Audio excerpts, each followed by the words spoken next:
Absolute Ben 10 returns with an epic shootout, and it goes down to the freaking wire. If you missed the last 2 chapters, let me give you a short breakdown of what has happened. We had Ben make his second transformation, which is into absolute feedback, and he tried to tangle with the big crab in order to find out where Gwen was. But that ended up being a problem as he bit off a lot more than what he could chew, as Ben got his ass handed to him for the entirety of this fight, and that's where we finally pick up. Ben is battered and bruised after this extended piece of combat, even bleeding blue blood from his feedback form.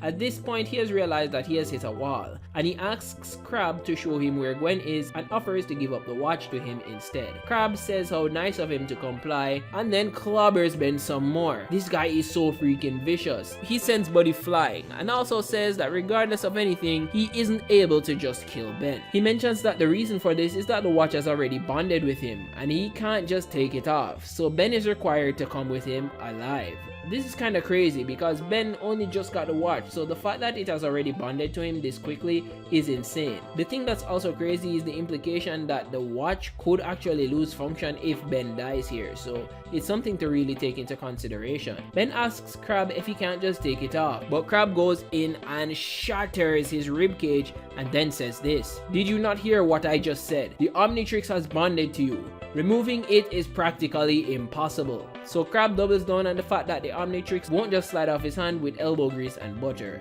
Capturing Ben is the only way. Kraab elaborates that his boss, which I assume is Vilgax, has ideas of how to get the watch off permanently, and from what we can guess, none of them will leave Ben intact. So that further raises the stakes to become extremely high, because even if Ben surrenders, it means certain death. So he needs to fight his way out of this one. And to make things even worse, Kraab gets alerted to someone crossing behind him in the forest, and that is actually Gwen Tennyson, his supposed bait that he planned on using to capture Ben. He's a bit embarrassed that Gwen has caused him so much trouble, but Kraab is a man of solutions, and the way he decides to fix it is by turning Gwen into ashes. So he charges up a beam and locks onto her. Ben realizes, and even though he's pretty much half conscious, he jumps up quickly, using his tentacles to grab Kraab's arm or claw thing before he fires, which surprises the robotic crustacean because he expected Ben to have been down for the count. I mean, I would expect that too because feedback has been taking a freaking beating. Anyways, Kraab decides to fix the fact that our one-eyed electrician is awake, and he pulls Ben in, using his tentacles against him, and then he combos that with a crazy grab to the face. He then takes Ben, twirls him like a ballerina, and tosses him like yesterday's trash. And man, Ben, you are on fraud watch right now because he has barely dropped any meaningful damage in a while. But it looks like he heard us though, as he tries to catch up on his footing and stops himself from colliding into any other structures. Just to stop himself must have been incredibly exhausting, but Ben literally has no time to rest. He puts both hands together for a potential last stand, and Kraab points his laser directly at him. This is totally giving like JJK Yuta versus Ryu vibes, like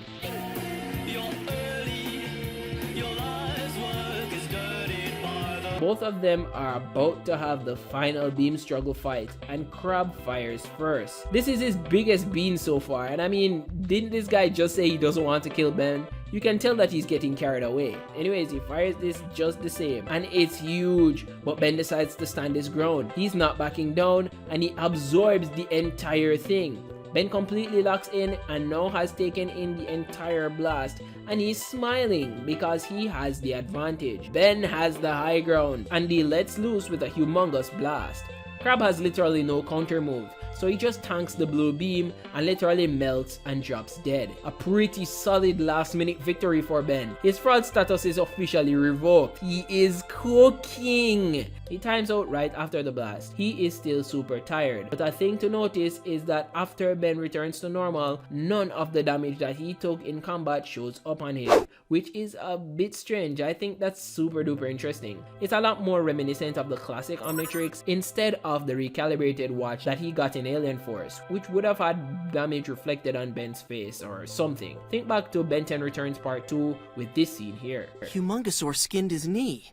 and it was still skinned when I turned back. It also happens again here in the episode Grounded, where Ben gets his ass flattened by a hybrid and wakes up with a swollen dark purple eye. Anyways, he starts looking around for Gwen as he knows that she was running around in a nearby area, and then he hears her call out. He's kinda surprised, and instead of immediately answering her, he tears a piece off of his sweater and wraps it around the Omnitrix as a way of keeping it a secret, which is kinda crazy. This is the first time in any AU or Ben 10 depiction where Ben hides the watch from Gwen, so I find that change to be incredibly interesting. Another thing that I did take note of was the fact that Gwen also does have a little thing to hide from Ben as well, because she had her magical powers activate in the last chapter. She used it to save herself from a burning building, and that is actually quite a very different twist in comparison to what we got in Classic, where she ends up getting them much later into the show. So we might actually have Lucky Girl show up a lot earlier in Absolute Ben 10. It's all just secrets, man, and I love that. That should forge quite the dynamic going forward. The duo greet each other and Gwen starts bombarding Ben with questions, asking him if he's okay,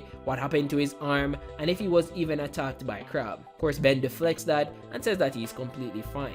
Not like he almost died just now anyways. He does follow up and asks Gwen how is she, and she tells Ben she isn't badly hurt or anything. But one thing's for sure is that she thought she was going to die, and she says that with tears in her eyes, man. Like, dude, I love this panel, by the way. Gorgeously done, honestly, duckz. You cook. She begins to elaborate that the Kraab was actually telling her that he was looking for a very specific device, and she also tells Ben that it assumed that he was the one who had it. Now, in this moment, instead of coming clean, Ben begins to cap like a mother lover, and he tells her that if he had a device like that, he would have handed it over. And I mean, this is a bull-faced lie. Saw with my own eyes. No cap on God, bro.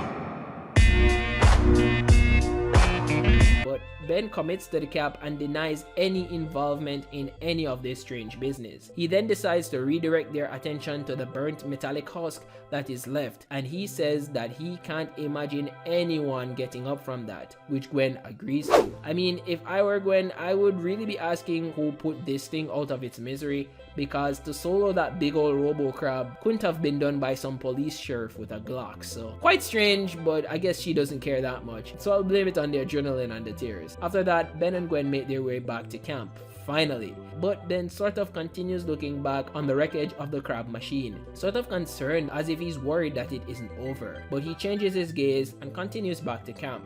But in the last minutes, Kraab starts transmitting a signal. Who is he transmitting to? Who might be coming? Maybe the Saiyans, but that's the way the Absolute Ben 10 cookie crumbles. That's Ben's first fight, and I like how it handled it. It shows up a lot of his inexperience with his aliens and combat, but he still got that clutch factor, baby. That's Ben 10 for you. But if you want to follow along with the rest of this story, click this playlist here.